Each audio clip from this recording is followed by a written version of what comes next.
Olá! Hoje a gente vai mergulhar de cabeça num dos assuntos mais quentes do momento, a inteligência artificial. O que essa revolução toda significa na prática, para o futuro do trabalho, da economia e da nossa sociedade. Vamos entender isso juntos.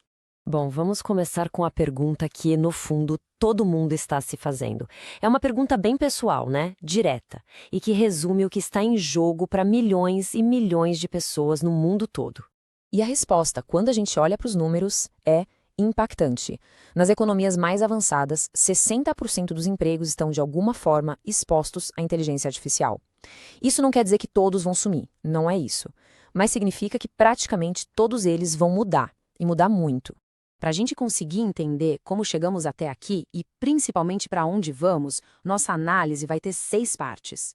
A gente começa olhando o cenário econômico, depois explora o custo humano disso tudo, a reação que está surgindo, as desigualdades globais e no final a gente fala de algumas possíveis soluções.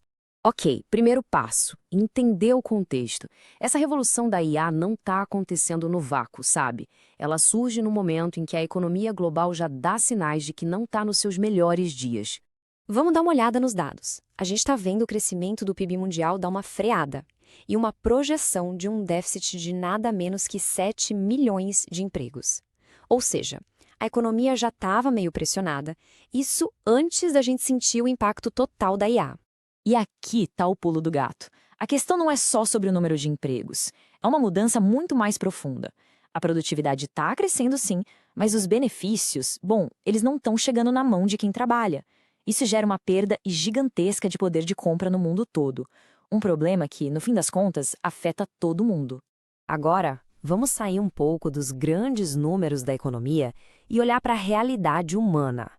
Porque, por trás de toda a estatística, existem pessoas, carreiras, vidas, que estão sendo viradas de cabeça para baixo.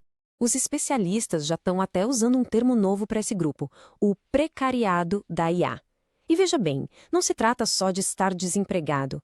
É sobreviver com aquela sombra constante da obsolescência, sabe? Uma insegurança que não vai embora. Imagina um designer gráfico que vê sua criatividade sendo replicada por um algoritmo, ou um analista financeiro cujos modelos são montados em segundos por uma máquina. É disso que estamos falando. E claro que isso tem um custo psicológico real. A gente está falando de estresse crônico, de um burnout que é meio irônico, né? A tecnologia que devia ajudar acaba, na verdade, aumentando a pressão. E tem também a tal da desqualificação, que é quando as pessoas começam a perder suas habilidades porque dependem demais das máquinas. Só que esse estado de ansiedade constante, ele não dura para sempre. A história mostra que, em algum momento, ele se transforma em algo bem mais ativo. Vamos ver como essa transição da ansiedade para a raiva e para uma resistência organizada já está acontecendo. Essa linha do tempo aqui mostra isso muito bem. Olha só.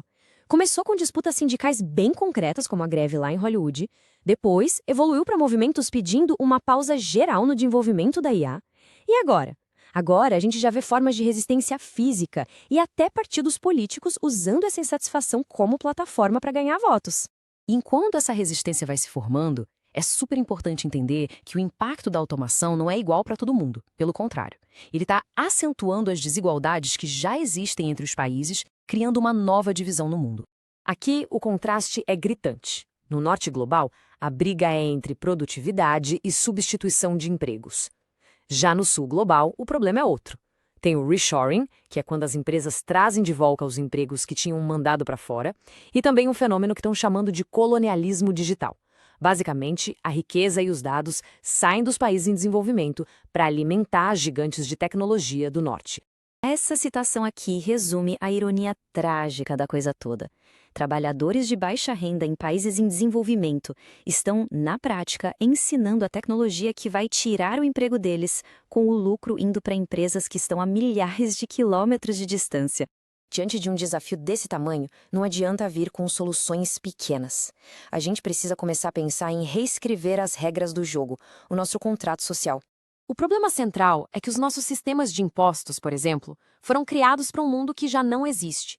Quando a gente taxa muito o trabalho humano, mas não as máquinas, acaba criando um incentivo meio perverso para as empresas automatizarem tudo o mais rápido possível. Então, quais são as alternativas? Bom, esse quadro compara as 3 grandes ideias que estão na mesa. Primeiro, a renda básica universal, um pagamento para todo mundo todo mês. O desafio, o custo, que é gigantesco. Segundo, o imposto de renda negativo, que é mais focado. O governo complementa a renda de quem ganha abaixo de um certo valor.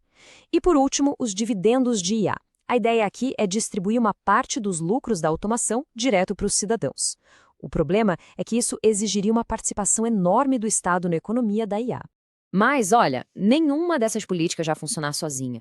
O tamanho do problema exige uma resposta coordenada, sabe? Um tipo de novo pacto global para garantir que essa transição seja justa para todo mundo. Esse novo grande acordo poderia se basear em 4 pilares. Primeiro, uma proteção social que não dependa de um emprego formal. Segundo, regras globais para que os países não comecem uma guerra para ver quem flexibiliza mais.